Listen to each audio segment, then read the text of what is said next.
Откуда пошло название месяца Рамадан? С именем Аллаха Милостивого ко всем в этом мире и только к уверовавшим в судный день. Хвала Аллаху, Господу миров. Мир и благословение нашему господину Мухаммаду, его семье, сподвижникам и всем остальным.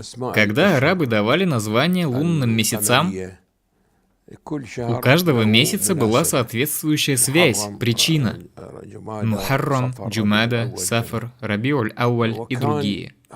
Месяц Рамадан приходил в знойное время лета. Слово «рамд» на арабском языке означает «сжечь», «сжигать». Обычно в это время погода была очень жаркой, особенно в Хиджазе, королевство Саудовская Аравия. Рамаданом его назвали именно по причине чрезмерной жары.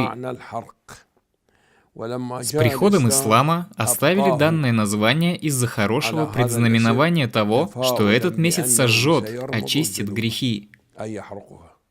И на самом деле месяц Рамадан служит искуплением грехов.